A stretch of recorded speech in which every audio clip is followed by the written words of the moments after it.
Hello అండి. Welcome to Sirivish videos. Subscribe చేయండి, like చేయండి మర్చిపోకండి. మా అత్త వాళ్ళ ఊరికైతే వచ్చామని చెప్పాను కదండి. సో ఇదైతే డే 1 అనమాట. నేనైతే మా అత్త వాళ్ళ విలేజ్ చూసి నేను షాక్ అయ్యాను. ఎంత సైలెంట్గా అంటే అంత సైలెంట్గా ఉంది. ఎటువంటి నాయిస్ కానీ ఏం లేదు. మనం నార్మల్గా పల్లెటూరులో చూసుకుంటే వాళ్ళు వీళ్ళు మాట్లాడుకోవడము, అరుచుకోవడము, గొడవ పడడము అలాంటివి ఉంటాయి కదా. బట్ ఇక్కడైతే అస్సలు లేదనమాట. రండి మీకు మా అత్త వాళ్ళ ఇల్లు చూపిస్తాను.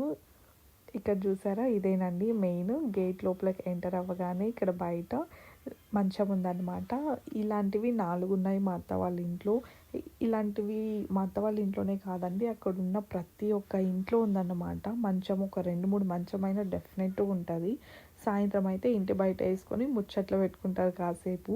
ఇదైతే హాల్ అని చెప్పలేను కానీ హాల్ లాంటిదే. ఇలా వచ్చిన తర్వాత లోపలికి వస్తే ఇంకా పక్కన ఒక మంచంలో మా బుజ్జులు మా తమ్ముడు పడుకో ఉన్నారు. ఇది ఇంకొక రూమ్ అనమాట. బెడ్రూమ్ కమ్ హాల్ అనొచ్చు దీన్ని కూడా. ఇక్కడ ఒక బెడ్ ఉంది, ఇంకా టీవీ ఉంది అక్కడ. ఇక్కడైతే డ్రెస్సింగ్ టేబుల్ ఉంది రెడీ అవ్వడానికి. ఇక్కడ ఇల్లు చూసారంటే కూడా మీరు లైన్కు ఉందన్నమాట.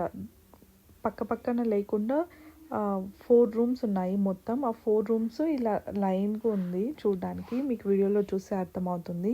ఇది ఇంకొక బెడ్రూమ్ అని చెప్పచ్చు. అక్కడ బట్టలు, బీరువా అన్నీ ఉన్నారు. ఇంకా దాని పక్కన అంటే దాని ముందు ఇంకొక గది అనమాట.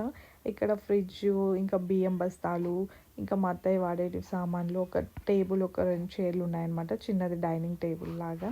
ఇక రండి మీకు కిచెన్ చూపిస్తాను నేనైతే. ఇక్కడ చూసారా, ఇది కిచెన్ అనమాట. ఓపెన్ కిచెన్ అని కూడా చెప్పచ్చు. ఇక్కడ వచ్చి మొత్తం కుకింగ్ సంబంధించిన ఐటమ్స్ అన్నీ ఉన్నాయి. వంట కూడా నేనే చేసినాను ఈరోజు. రైస్, చిక్కుడుకాయ కూర అయితే చేశాను. నన్ను, మా బుజ్జులుని, మా తమ్ముడిని, ఇంకా మా అక్క వాళ్ళ పిల్లల్ని ఇద్దరిని వదిలేసి ఇంకా మా వారు, మా మావయ్య వాళ్ళు, పిన్ని వాళ్ళందరూ కార్యాలకు వెళ్ళారనమాట. సో మేము ఎందుకు పోలేదు అంటే మా బుజ్జులుకి ఇంకా హెయిర్స్ తీయలేదు కదండి. సో అలా ఉంటుంది అని చెప్పినారు. ఇంకా ఎందుకులే అనేసి మేము వెళ్ళలేదు. మా వారు, మా మావయ్య వాళ్ళు వెళ్ళేసి వచ్చారనమాట.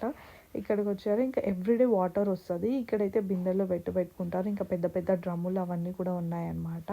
ఇంకా అదైతే ఓపెన్ స్పేసు, బట్టలు ఉతుక్కోవడానికి, గిన్నెలు కడుక్కోవడానికి అలా. ఇంకా పక్కన అయితే వాష్రూమ్స్ ఉన్నాయన్నమాట. ఇదేనండి.